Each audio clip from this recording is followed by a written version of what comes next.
Welcome back, fight fans. Welcome back. Welcome back. Let's just dig right into it. This is another Q&A with the IBFP, and let's just start in with Jose M. Jose M states, "Who is more emotional, a woman on her period or Errol Spence fan?" And I'll have to say at this point, an Errol Spence fan.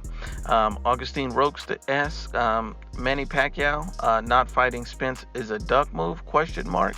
I don't think so. I think at this point, Manny Pacquiao being a Hall of Famer, Manny Pacquiao accomplishing so much. Manny Pacquiao taking on all comers, fighting top level opposition over the years, doing so much in his career at this point at 40 years old. Manny Pacquiao has the right to do whatever he wants. He's not a full-fledged world champion. If Manny Pacquiao was holding a full-fledged world title, then I would say Manny Pacquiao absolutely needs to unify with Spence and Crawford.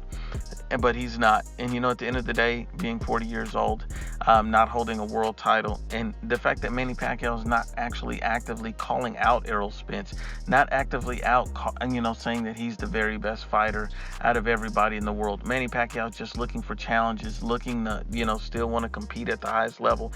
Manny Pacquiao is definitely not ducking Errol Spence or anyone else in that opinion. He also states that, in my opinion, he gets a pass. The man is 40 out of his prime. What's your take? And I agree with you 100%, Augustine. Wasi Rahman, shout out to Wasi. He says, "What do you think of Devin Haney?" I think he's a top-level talent. I think that at some point he will show his skills to be elite. I think, he just has to do a little more in the sport, such as, win a world title at this weight class, to go out and show people that he's for real, get a signature win, those type of things. But I have no doubt that Devin Haney will do those things because he's shown us that he's a very tremendous and special fighter. He said also, what are his chances of beating Loma relative to Teofimo?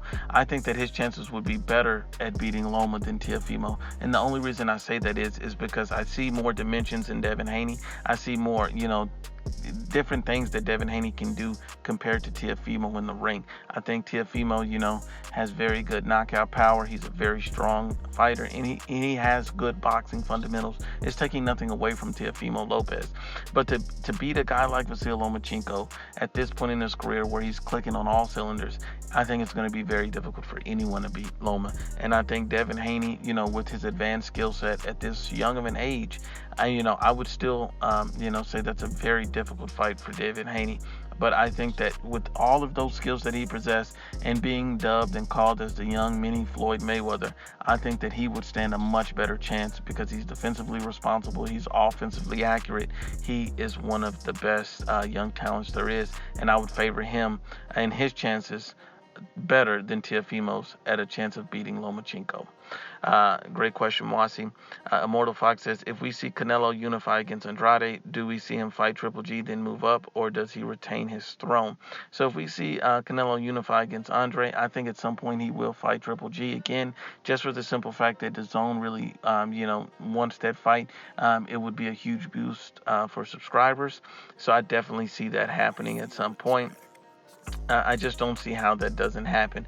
Also, according to Immortal Fox's other questions, the ranking the worst to the best at 168, Anthony Durrell, Caleb Plant, Eubank Jr., Billy Joe Saunders, and Callum Smith. I think that, Canelo Alvarez would eventually fight Callum Smith. I think the writing is on the wall. Canelo Alvarez has mentioned him by name and stating that he would love to have that fight in the UK. So I definitely see that happening at some point. And I appreciate you, Mortal Fox. I appreciate the comment, brother. Round 105 said, "Bro, you're the bomb." Anyways, here's my question. Thank you, Round 105. I appreciate the support. Do you think Canelo will retire after his DAZN deal is done? Question mark. Me personally, I think he will. By that point, he would have done everything he can to attain his career. Okay. One more question. If Canelo versus Kovalev does happen, which I doubt, who wins and why? I'll answer your first question. I think that Canelo, it just depends on his knee. If Canelo knee holds up and it still feels good, looks good, he's still, if his knee holds up to where he can move accurately without a lot of pain and things like that and inflammation, then Canelo will continue to compete after that DAZN deal. If not, I don't see it happening. I think by that time, Canelo is really one fight away from being undisputed, which is accomplishing pretty much the height of his career. So I think that I agree with you. If his knee is causing a lot of problems, it gets worse, then I think he's done at the end of the DAZN contract. But if it holds up, I think he's fighting for even more more years to come. The second question is, if Canelo Kovalev, it does happen, who wins and why? I think the weight will be a huge issue. It's hard not to go with Kovalev in that fight, but at the same time, it's hard not to go with Canelo. I think Canelo would need a tune-up before jumping into a fight like that at 175. I think if I were, advising Canelo, I would have him bring Kovalev down to a catch weight. But if he did fight him at 175, and that's such a big, strong guy, I think Canelo would need a tune-up at 175, something to show that he can warm up to the division, acclimate to the weight, and do it safely, healthy, and make sure that his speed and pop is still there. Make sure he can compete accurately at that weight class.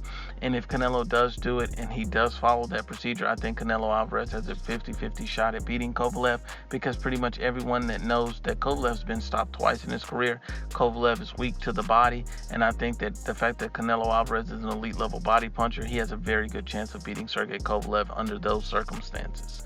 But that's a fantastic question. The next one comes from Jessica Cardenas. The first one is, why is the LDBC hyping the one-trick pony Wilder? It's because these guys are fanboys and PBC fanboys. These guys will hype up anything that's related to the PBC and downplay anything that's related to anyone else.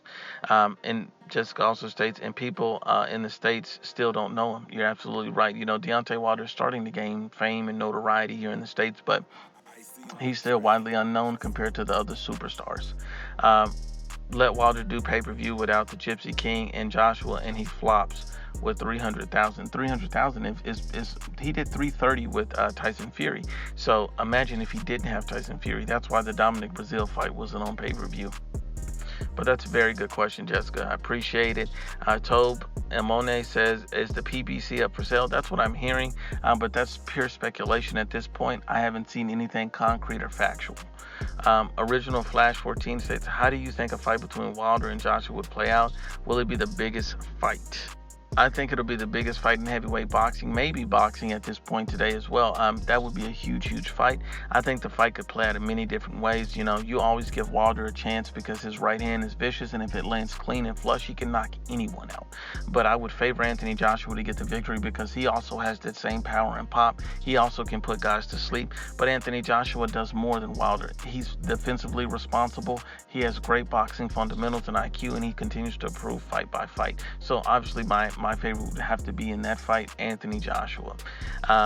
Jennifer Comerseco says, how do you think Canelo is going to fight? Who do you think he's going to fight in his next fight?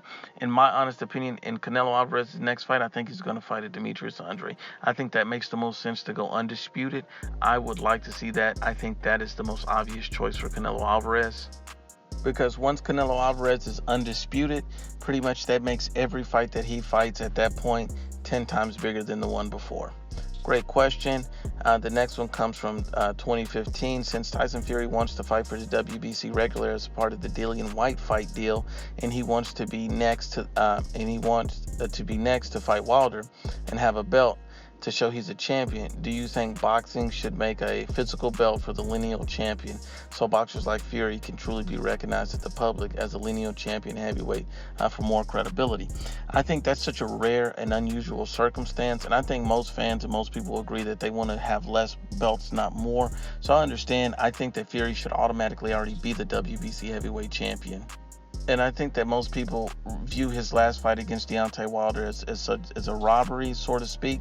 And so they feel like he should already be champion. I think that, he should just get the rematch, win the belt, and, maybe fight it on more neutral ground, such as the UK, because you see a guy win 10 rounds and still lose the fight in a decision. Makes no sense. But I understand your premise on having an actual physical belt for the lineal championship, but I think that's just such a rare situation that I don't think it's very likely or needed to have that as a physical belt. But I appreciate the question. The next one comes from Leonardo Navarrete. He says, Mikey's last performance is no victory. In my opinion, everything Aram said about him is coming to light, how Mikey is simply trying to get all the money he can before leaving the sport, which is fine, and him overpricing himself. That can be very true and possible as well. I like Mikey Garcia. I think Mikey Garcia is a tremendous athlete, a tremendous fighter, and I think he should be fighting at 140 or even fighting Vasyl Lomachenko at 135. And, make a legacy for yourself, but he's intent on becoming, a 5-division world champion. I think if Mikey Garcia beats Danny Garcia, it shows that he is everything that he said he was, and he can go on and try to get a world championship at 147. If Mikey loses to Danny Garcia, that pretty much sets the table for him as just being a money grab fighter at this point in his career. Great question. The Commander 4465 states, who receives more hate, Canelo or Mayweather when he was fighting? I have to say Floyd Mayweather. I don't think any fighter got more hate than Floyd Mayweather Jr. The great Pretender says, how well would Frazier, Foreman, and Ali do in today's heavyweight division? I think they all do tremendous. These are all special, great fighters, and I think that they would all do fantastic, and they would compete with pretty much everyone. That's just have to be honest and unbiased. Big L states, who needs it more to be an A-side fight, Wilder or Eddie Hearn's AJ his pimp? First of all, if you want to say that Eddie Hearn is pimping AJ, but AJ's making record purses, making $30 million guaranteed in fights, but Deontay Wilder's making his career high payday before he fought Fury was like $2 million, then I think he's being pimped by Al Heyman. And, you have to be honest and unbiased. So how is AJ being pimped when he's making, tons more than Deontay Wilder, $30 million plus a fight guaranteed, plus pay-per-view revenue, selling out a 100,000-seat stadium, while Deontay Wilder can barely sell out and is not even selling out stadium venues in the Barclays Center, is not putting fights on pay-per-view. He needs Tyson Fury. He's begging for a rematch. These are all things. So let's be honest and unbiased about it. But who needs it more to be the A-side fight, Wilder or Eddie Hearn? I think at the end of the day, Wilder needs Anthony Joshua and Eddie Hearn. Anthony Joshua and Eddie Hearn, these guys as a duo have accomplished more in the sport than Deontay Wilder has done in 11 years. It's not even close. AJ has already made career high paydays. Anyone that AJ fights is going to be huge news, a big fight, and a huge money grab. Deontay Wilder, you can't say the same for that because look at the Dominic Brazil fight. But once again, unbiased as always, it's the IBFP. Please share, like, and you must absolutely subscribe.